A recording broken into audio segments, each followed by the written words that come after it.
Ricky, I need an analytical DAP. No, you want something that's warm and musical. Nope. I need the details, the nuances. No. You need the warmth, you need the body, you need to feel the music. I need top energy. No, it gets fatiguing. No, it hurts detail. after a while. You can't do that. I want to hear the separation. What? Hold on. What if there was a device that could do both? No. What? What's up with this case, though?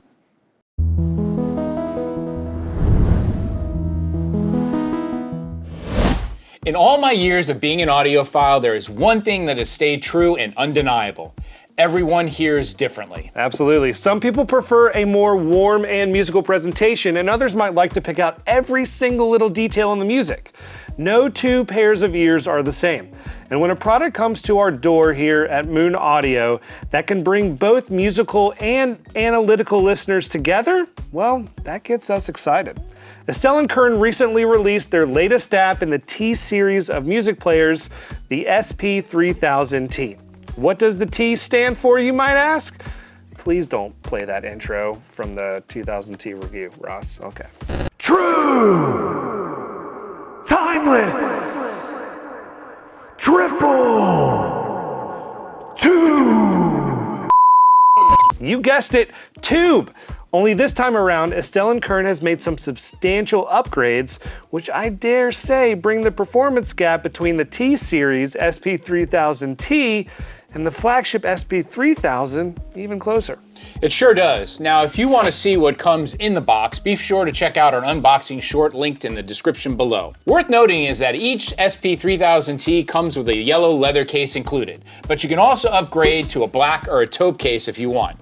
We always recommend protecting your Astell&Kern DAP or any portable gear for that matter, in a case no matter where you use it. Anyway, enough about cases, let's do a countdown of the 5 coolest features from the Astell&Kern SP3000T music player, starting with number 5. So starting with number 5, real tubes. The SP3000T actually includes 2 Raytheon tubes as opposed to the old 2000T, which actually only had the Korg new tubes. So Drew, tell us why that's a big upgrade in terms of specs and performance. So I thought it'd be fun to bring this Raytheon tube in here since there are 2 miniature Raytheon tubes in there. Obviously, this tube is way too big and will not fit into the SP2000T. But this is a 5U4, a rectifier tube that we use in the Dragon Inspire, and this one was produced for the US Army. And interestingly enough, these miniature Raytheon tubes were also designed and used in military applications. Now, here's the important thing to know about using tubes in a portable device like this, and this is why that until now they use the new tube design before. Tubes will cause a lot of interference in terms of Bluetooth and Wi-Fi. And there are some DAPs, other brands that have produced these in the past, and they always had a little bit of a static issue with the Bluetooth and the Wi-Fi. And they never could really figure out how to take care of it. So they actually took the Wi-Fi and Bluetooth out of the device. So essentially, you're losing a really important part and feature of a DAP is the ability to stream your audio. The great thing about what Astell&Kern did, and these are the little things that really make the differences in these players and why you're paying so much for them. They essentially created a Faraday cage to block out any sort of interference between the tubes and the Bluetooth and Wi-Fi. I listened to these with sensitive IEMs last night for about 2 hours, really trying to listen to see if I could pick up any nonsense from the tubes. Clean as a whistle. Nice. Now, the signal to noise ratio on this unit is 120, which is fantastic. Yeah. The SP3000 is at 130. So, with tubes, there is going to be a little bit of extra added noise, but this is noise that really adds coloration to the sound, and it's not a bad noise. It's what all tubes do, essentially. It's what you want. It's what you want. It's what it does. It gives you that full body musicality and texture, if you will. So. Nice. So is there, from what you can tell, a sonic difference between a Korg new tube and a real tube? Yeah, I mean, like I said, last night I spent a lot of time with IEMs, and the reason I used IEMs is because I really wanted to sort of pick up on what was going on with the tubes. Yeah. If you guys know me by now, I'm a very detailed-orientated guy. I really like details, the nuances. I do love tubes too, don't get me wrong. But I like to have a combination of solid state and tubes in my systems. I think you'll notice all the systems I use always have something solid state and something tube. So when I use the SP3000, I actually use it in hybrid mode. I dialed it into 3, which is halfway across. And I went back and forth between 5, which is full tube on, and the mid band at 3, which was half op amp and half tube. When you got to the tubes, it was a little too warm for me. Everything sort of blended together in a good, not in a bad way. Don't get me wrong, right? Yeah. There was still good separation and whatnot, but I'm still always looking for some of that detail. So the reason I slided over to hybrid 0.3 is because I wanted to pick up on the real, separation between the instruments.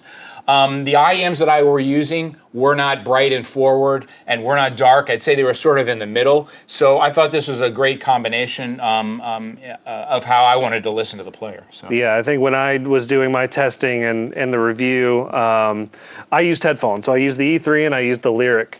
And I personally really liked how the tube amp mode sounded on its own. It really added a lot of really full body warmth, some good saturation too in there. So like you were saying, some noise, you kind of want that.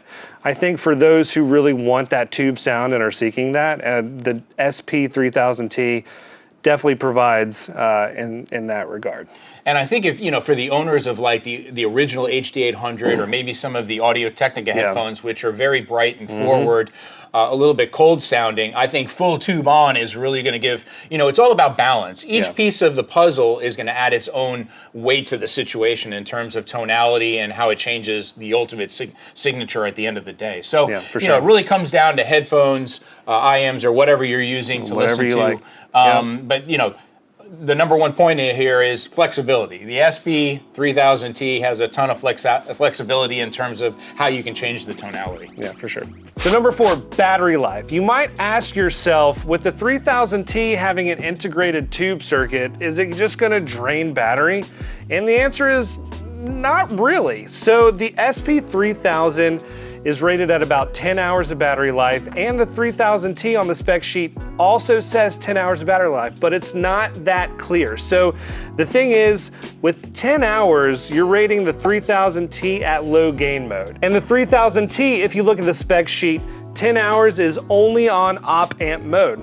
That being said, you do have the option of taking quality tube sound with you on the go, and that's pretty awesome. Now, it's not gonna drain your battery life much quicker, I think, than just having it being in op amp mode, but you do have options, and I think that's the important takeaway here. And this is true of any digital audio player. I mean, it comes down to the load of the headphones you're using.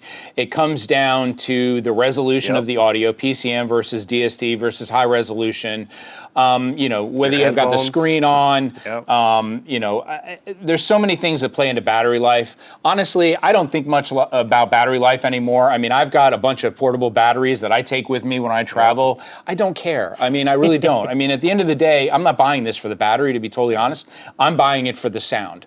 It's got a very fair usage of the battery. I think, like I said, if you're going to do, okay, we're going to do upsampling to DSD, I'm going to put it at high current, I'm going to put it on full tube. Right. Sure, you're going to delete the battery a little bit quicker, but who cares? It sounds absolutely amazing. I really don't, it's just not a big deal for me anymore. Yeah, I agree. So big takeaway is, battery life is great for a player with this kind of specs and this kind of sound quality. You can't go wrong. Yep.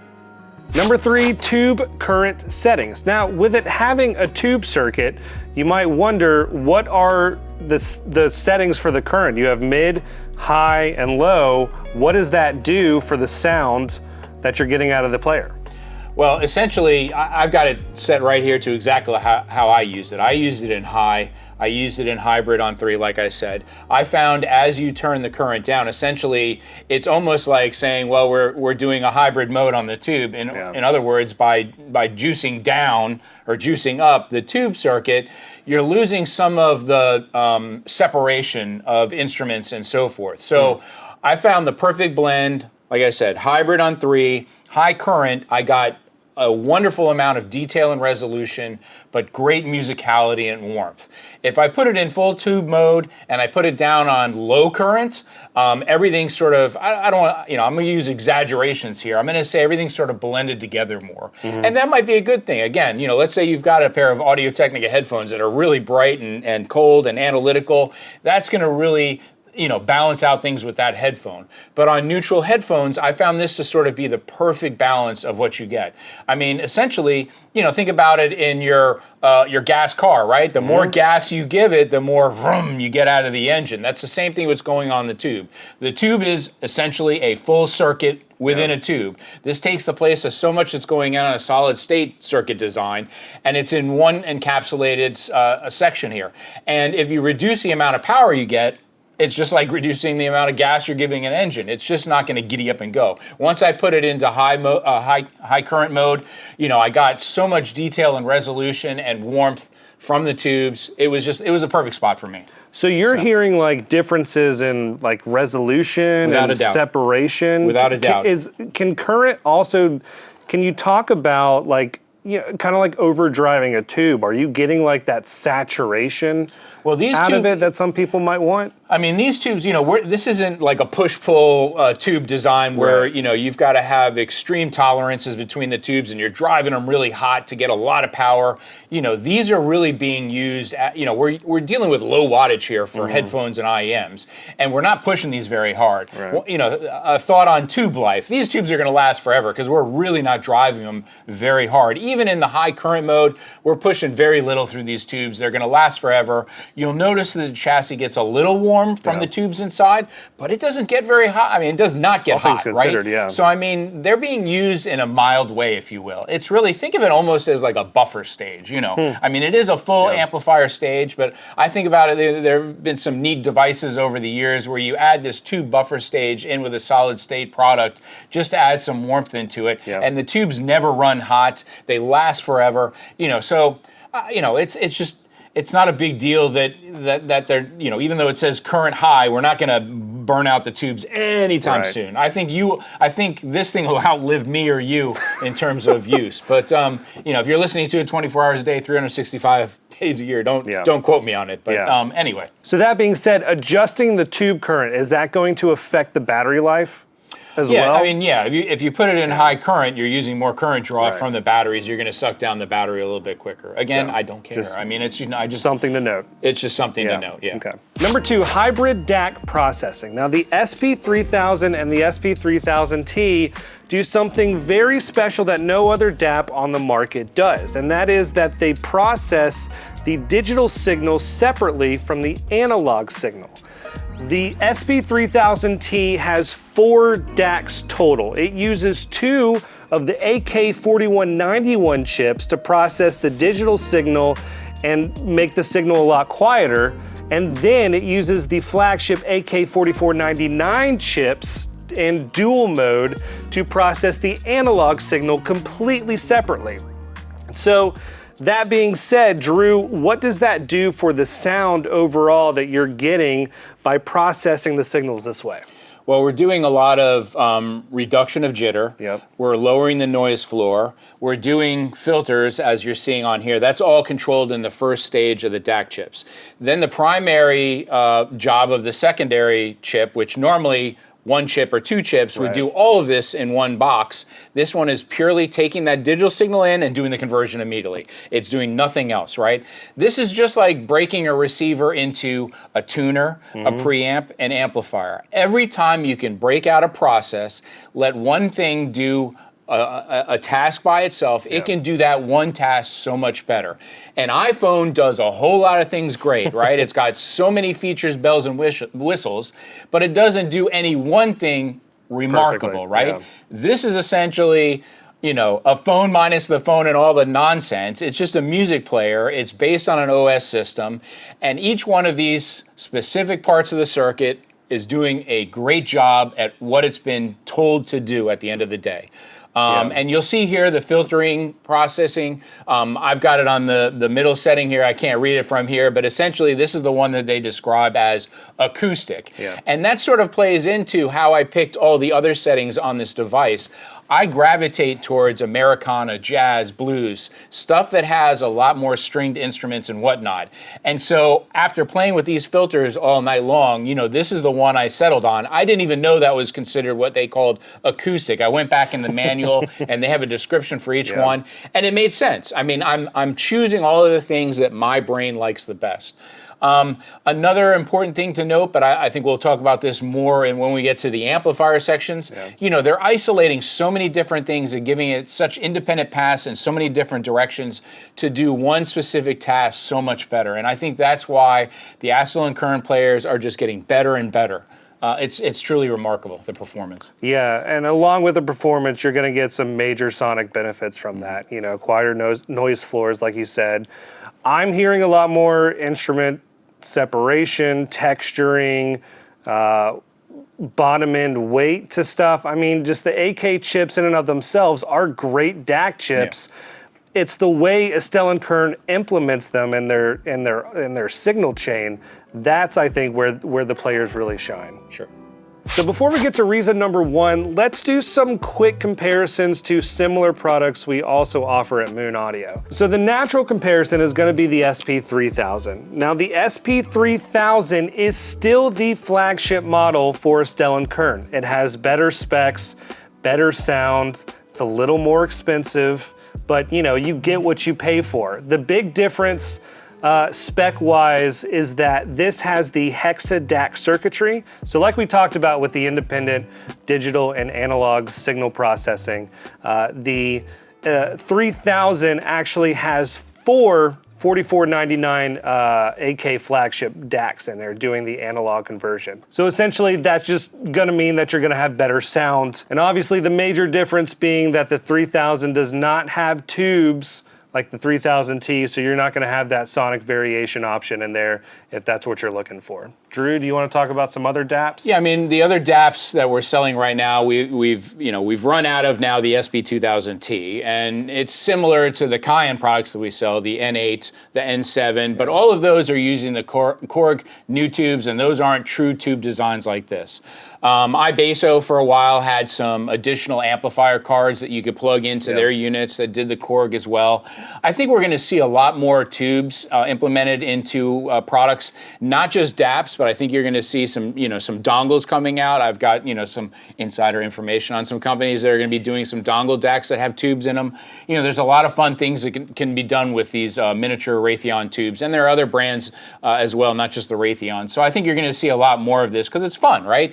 Everybody's always trying to push the envelope. The tech's getting better. The tech's getting better. The implementation of using more DAC chips like in the SP3000. I mean, you've got 4 independent DAC chips at the end doing the analog conversion in true balance mode. So you've got 2 for the left channel, 1 for the positive and negative, 2 for the right channel, negative and positive. Whereas in the SP3000T, you're only using 2 to do the bulk of that D to A conversion. So anyway, I think that about covers our comparisons for now. If you have any other comparisons you'd like to see, let us know in the comments below. Now, Ricky, what's reason number 1?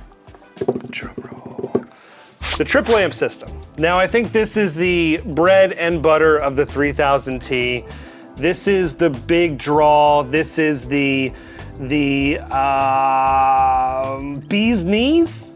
Let's go with bee's knees. So essentially the triple amp system allows you to listen to your music the way you want to hear it. It's a really remarkable design by Astell&Kern, allowing 3 different sound systems that you can choose from, being op amp, tube amp, or a hybrid between the 2. And the nice thing about the hybrid is that you have varying degrees, 5 actually, of how much tube you want in the sound versus how much op amp, and you just have so many sonic variations that you can select from based off of what kind of gear you have, what kind of music you're listening to. There's just so many options here, and I think it's really a great way to bring in a lot of different kinds of analytical listeners, warm and musical listeners into one single product that can make everyone happy, right? Yeah, and there's a great image on our website that basically shows the circuit path and how it works. You've got one independent channel for the single-ended, one independent channel for the op-amp balance, one independent channel for the tube balance, and based on switching and blending, each individual circuit is sort of combined into, a pathway of highways, if you will, for your signal, essentially. Like I said, I mean, things are getting very complex. I think what a lot of folks don't really understand is, these aren't cheap, right? But there's a reason for it. These types of circuits are very complex, very hard to do.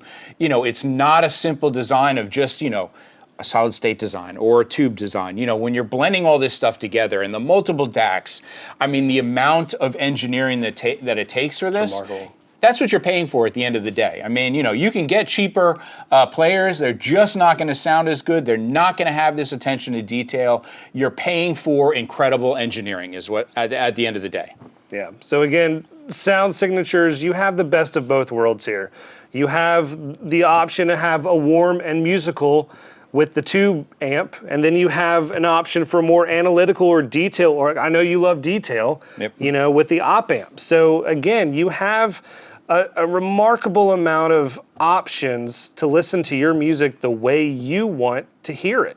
Yeah, I'm going to say this is probably, while not cheap, best bang for the buck in terms of all the different things you can do and all the different headphones you can use with it. Pairing becomes a moot point, right, essentially, because a lot of products you can't pair together because they just don't gel right. Well, you've got the flexibility with this that if you're a person that wants to own 10 different headphones and 10 different IEMs and you want one device that's going to be able to meld perfectly with all of them, with all the settings you get here with the digital filtering, the amplifier sections, I mean, the current draw on the tubes. So many options. All of this changes the sound dramatically. I don't know of any other product that has this many changes to the tonality, except, the one that comes close, but it's only an amplifier, is the Cayenne C9. It'll do Class A, Class AB, it'll do tube and solid state, but it still doesn't have as many different options as this, and you got to add a DAP to it. So for this price point, which is almost at the same price of the C9, you're getting a whole kit and caboodle in one device. So. Yeah, I mean, I know we have some customers that like having a warm and musical DAP and then also a more analytical sounding DAP. Why carry around two devices when you can just pack everything into one? I mean, it's really for the price, you can't beat the convenience. Yeah, product of the year. Yeah, for those really wanting the option to have, a real tube in your portable device, this is it. You can't go wrong. So those are our 5 reasons to check out the SP3000T from Astell&Kern. The real draw here for the music player is obviously the ability to adjust the sound profile based on your listening preferences. There is no right or wrong when choosing a DAP that fits your listening style. But when you consider the immense versatility with the SP3000T's sound signature, it's hard to go wrong here. Drew speaketh truth, y'all. Astell&Kern is giving the music lover the power to listen to music the way you want to hear it. And we here at Moon Audio and music lovers around the world, thank you for that. So what do you think about the SP3000T music player? Would you get one? Does the ability to change its sound appeal to you? We'd love to hear your thoughts down in the comments below. We'll link to our full review blog in the description below if you'd like to read more. If you like this video, be sure to hit that thumbs up and subscribe for more audiophile content just like this. And as always, thanks for watching. Take care.